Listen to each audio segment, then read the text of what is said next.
Now you're ready to add your picture to your canvas. I'm going to zoom out a little bit for me, maybe a little bit more. If you had copied your picture from the internet, at this point all you would say is edit, paste, okay? I'm going to Control Z. If you had saved your picture to your desktop, you would say File, Place, and Frida Kahlo, Place. Either one will get the picture in. So again, if you saved it to your desktop or to your OneDrive, it's File, Place, and if it was on your clipboard, it's Edit, Paste. So Edit, Paste, or File, Place. Okay, and then when you paste it in, it'll be on the Move tool, so you'll just want to move it. Also, don't forget, I'm on another tool here, so I'm going to say Select, Deselect. Don't forget that when you move something, it becomes all pixelated, okay? But when you stop moving it, it will be clearer, okay?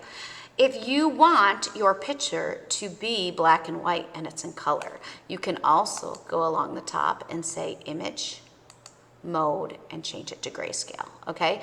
I'm fine with RGB color because I'm going to add color later on, and you'll be able to, you can switch back and forth, although it does compress the layers. We'll talk a little bit more about that later. But for now, your picture can be in color, black and white, it doesn't matter. So I'm going to view zoom in, okay? And what I need to do now is take off the background. And just in case I mess up, I like to right click and duplicate the layer, so I've got an extra Frida Kahlo. And I'm going to hide the original one under here.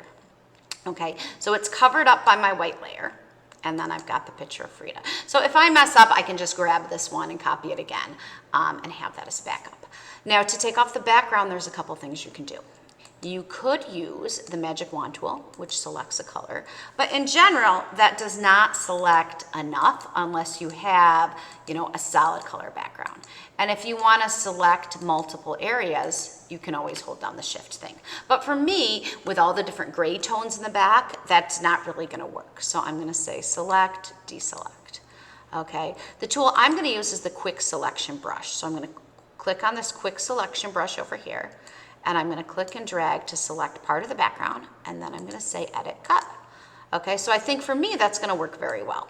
What's going to happen though sometimes, and I'm going to view zoom in, is sometimes it's going to take too much. So if you notice, the Quick Selection brush just took part of her shirt. If I hold down the Alt key, it can sort of unselect what you selected, and I can say Edit, Cut.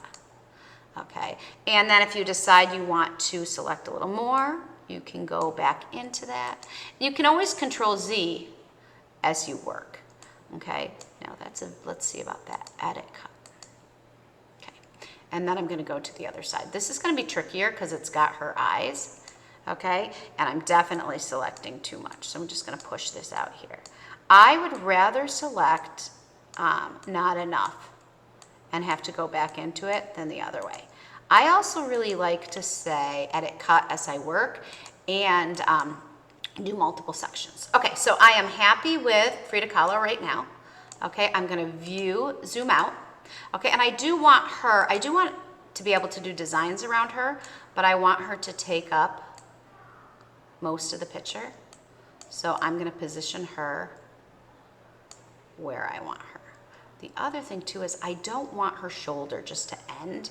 I want it to go off the canvas. So I think what I'm going to do is I think I'm going to move it like this, and I'm going to say okay, and then I'll save, and now I'm ready for the next step.